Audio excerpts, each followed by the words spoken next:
এই যে ছাতাটা আমি মাথায় দিয়ে ঘরের মধ্যে দাঁড়িয়ে আছি, তোমরা কি ভাবছো এটা এমনি ছাতা? একদম নয়, কিন্তু ভুল ভেবো না, এইটা একটা স্পেশাল ছাতা। এই ছাতাটা মাথায় দিলেই ভালোবাসার বৃষ্টি পড়ে। আর এই ছাতাটা তখনই ব্যবহার করতে হয় যখন শুধুমাত্র ভালোবাসার বৃষ্টি পড়বে। আর এই ছাতাটা কোথায় ব্যবহার করবো জানো তো? আমি যখন বম্বেতে চলে যাব, কারণ খুব শিগগিরই আমাকে বম্বে থেকে ডাকবে। আর এই জন্যই আমি ছাতাটা তুলে রেখে দিচ্ছি। এই ছাতাটা দিল কাকিমারা সিকিম গেছিল, সিকিম থেকে এই ছাতাটা আমাকে এনে দিল। আর আমিও এটা বম্বের জন্য তুলে রেখে দিলাম।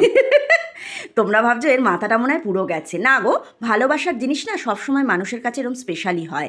আর গিফট বলে কথা, আমাকে কেউ একটু গিফট দিক, অনেক গিফট দিক, যাই দিক, গিফট আমার কাছে গিফট। গিফট পেতে কার না ভালো লাগে বলো? আর এই রকম ভালোবেসে যদি কেউ কিছু এনে দেয়, তার তো গুণটা একটু আলাদাই হয়, তাই না? শুধু খালি ছাতাই দেয়নি, আবার খাবারও পাঠিয়ে দিয়েছে। সেটাও তোমাদের সাথে শেয়ার করছি। কি খাবার বলো তো? দাঁড়াও দেখাচ্ছি। এই দেখো, বিরিয়ানি পাঠিয়েছে। বিরিয়ানিটা পাঠিয়েছে শ্রেয়ার জন্য। শ্রেয়া তো যায়নি, কাকিমা বলল যে তুই শ্রেয়াকে রাত্রিবেলা এই খাবারটা গরম করে দিয়ে দিবি। আমি বললাম ভালোই হলো, আমার থেকে তো শ্রেয়া বেশি আনন্দিত হবেই।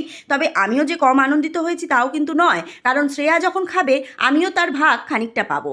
কাকিমার কাছে গেলে এইরকম একটা ব্যাপার হয়, কখনো খালি হাতে ফেরায় না, কিছু না কিছু দিয়ে ঠিক পাঠিয়ে দেয়।